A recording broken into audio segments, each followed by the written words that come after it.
माननीय सभापति महोदय, मैं आपका बहुत आभारी हूँ जो आपने मुझे इस बिल पर बोलने के लिए समय दिया है।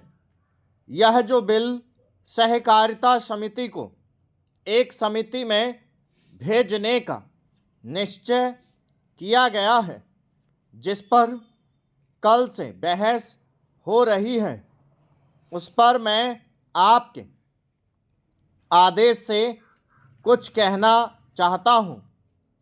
श्रीमान, इस बिल को देखा जाए तो यह समझ में आता है कि यह कोई नया बिल नहीं है, बल्कि जो सन 1912 का कानून है उसी की लाइन पर बनाया गया है और कोई नई बात नहीं रखी गई है।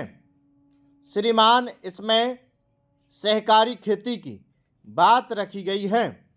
अगर यह कहा जाए कि यह कोई नई बात नहीं है तो गलत नहीं होगा।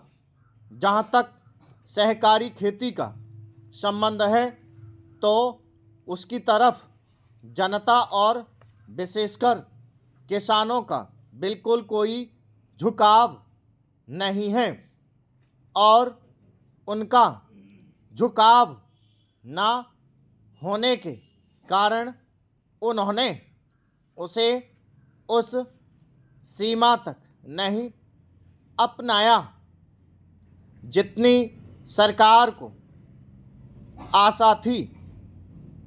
श्रीमान, आपको मालूम है कि नागपुर कांग्रेस में यह प्रस्ताव पास हुआ है कि सहकारी खेती कराई जाए। पूरे देश में इस समय इसका जोर चल रहा है और इसको लाने के लिए नामालूम इसके कितने रूप रखे गए हैं। यह कहा गया है कि इसके अंदर कोई जोर नहीं है। अभी एक माननीय सदस्य कह रहे थे कि राजनीतिक पार्टी के लोग यहाँ पर सहकारिता के संबंध में कुछ कहते हैं और बाहर किसानों से कुछ और ही कहते हैं। वे किसी से यह भी कहते हैं कि तुम्हारी ज़मीन छिन जाएगी। मैं यह निवेदन करना चाहता हूँ कि यह जो कहा गया है और किसानों के अंदर जो भावना पैदा होती है वह इस बिल से साफ स्पष्ट होती है कि वह गलत भावना नहीं है। मैं यह जानता हूँ कि जब किसान पार्टी का जोर बढ़ा और किसानों की आवाज़ ऊंची हुई तो सरकार ने और हमारे नेताओं ने यह कहना शुरू कर दिया कि हम सहकारी खेती को किसानों के ऊपर लादना नहीं चाहते, बल्कि यह तो किसानों की इच्छा पर है।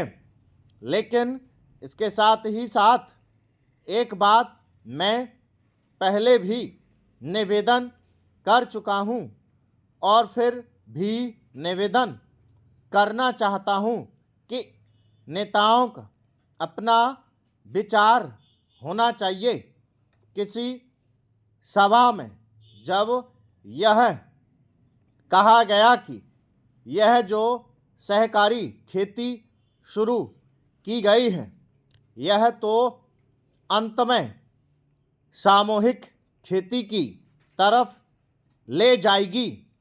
स्टॉप